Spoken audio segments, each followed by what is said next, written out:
Então, boa tarde a todos. Meu nome é Marlon Miranda. Eu sou novato no grupo do PET. É, eu entrei no início do ano e hoje eu vou apresentar sobre as espécies nativas da região sul do Piauí e vou apresentar, e dentro desse tema eu vou falar algumas espécies que estão na estação ecológica de Uruçuiuna, que é o foco principal do grupo, né?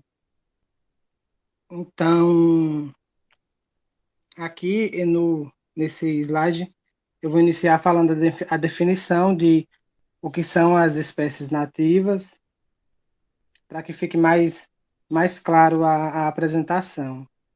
Então, as espécies nativas, elas são aquelas que apresentam um ciclo de vida pertencente a uma região específica, ou seja, a sua presença estará ali naquele local natural da sua origem.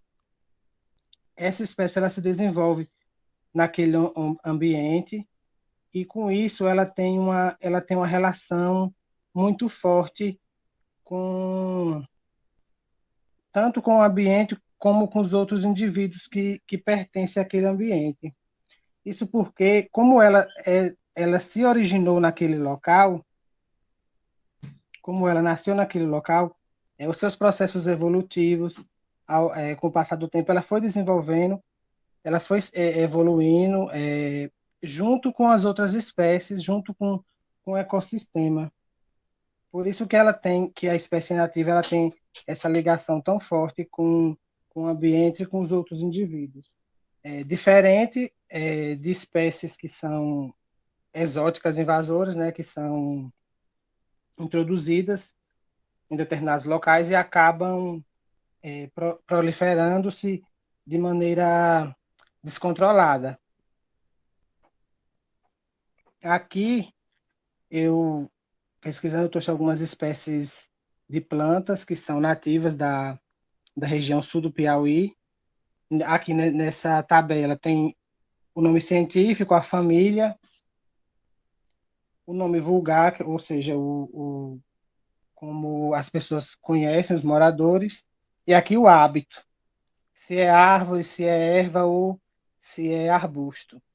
Aqui a gente tem o caju, o babaçu, o croatá, o murici, o pequi, a carnaúba, o jatobá, a sapucaia, a faveira e o bacuri. Essas daqui foi, ao pesquisar, eu encontrei esse quadro em um artigo que são as que têm mais evidência. Aqui estão as espécies animais, o nome popular e o nome científico. As que eu encontrei a pesquisar foram as principais foram a jiboia, a jararaca do cerrado, a iguana verde, a cascavel, a corre-campo, que também é uma cobra, a rã-manteiga, o teiu branco, uma espécie de tartaruga, de lagarto e de rã, que são nativas mesmo da região sul do Piauí.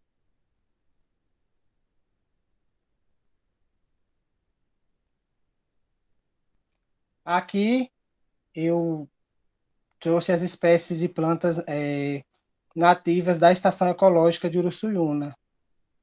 Aqui temos o cajaí, a mangaba, o buriti, o buritirana, o joão de galo, o pequi, catinga de porco, pau de brinco, olho de boi e a sambaíba. Quando a gente fala em espécie nativa, principalmente em plantas, é importante falar também da etnobotânica, que é o uso de plantas para cura, né, alívio de doenças. E uma, por exemplo, dentre essas aqui que eu citei, que são nativas da estação ecológica, tem a caatinga de porco, que é conhecida também como catingueira, que ela tem propriedades curativas para problemas intestinais. Quando eu estava fazendo a pesquisa para essa apresentação, eu vi um artigo bem interessante que o título dele era Plantas plantas medicinais utilizadas na comunidade de Santo Antônio Currais, sul do Piauí, um enfoque etnobotânico. E aí, nesse artigo, os professores eles realizavam inventários sobre as plantas medicinais que eram usadas pelos moradores desse local.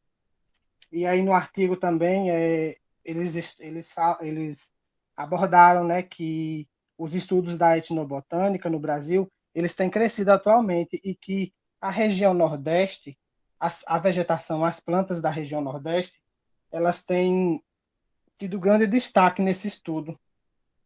E aí, nesse mesmo artigo, tinha vários quadros, e aí eu escolhi algumas plantas, o quadro era muito extenso, não deu para me trazer todos, mas eu escolhi algumas aqui que eu achei interessante abordar. Por exemplo, aqui tem primeiro a família, o nome popular, o hábito, o valor de uso, as partes usadas e as indicações. Então, por exemplo, essa planta anador é conhecida como anador pelos moradores. Então, ela tem propriedades que são eficazes para gripe, febre, cólicas. Tem alho bravo, que é eficaz para hipertensão, gripe. Tem uma planta que chama Doril, que para febre, gripe, cólicas abdominais, entre outras. Aqui fala também do caju, uma que chama Gonçalado e cipó, curu, que é para luxação, pau leiteiro, gripe, a carnaúba, coluna, infecção renal e também fala sobre o buriti, que é a picadas de cobra, insetos e queimaduras. Então, eu achei bem interessante esse artigo. Quem quiser depois dar uma olhada no quadro completo, vai ter nas referências no final do trabalho. Aqui eu abordei algumas espécies algumas espécies animais que estão ameaçadas de extinção. Aqui eu abordei o tatu-bola. Esse animal, uma das causas que ele está ameaçado é por conta do mecanismo de defesa dele. Quando ele se sente ameaçado, ele se enrola e aí o casco dele forma uma estrutura que o protege de predadores, como cobras. Porém, como os caçadores, quando ele se enrola, ele fica parado. O instinto dos outros animais é sempre correr, fugir. Como ele se torna uma bola, ele se torna mais fácil para os seres humanos ir lá e matar eles, porque eles não conseguem correr, o sistema deles faz com que eles se tornem uma bola e fiquem parados. Então, aí, isso é uma das causas que faz com que ele seja ameaçado de extinção, porque ele se torna um predador fácil para caçadores. Aqui também tem a jaguatirica, que também é conhecido como gato do mato, que é que é bastante conhecido no Cerrado, Caatinga, mas que também está entre as espécies que estão ameaçadas de extinção. E tem o gato palheiro, que também é uma espécie que está ameaçada de extinção, principalmente nas regiões de Cerrado e Caatinga.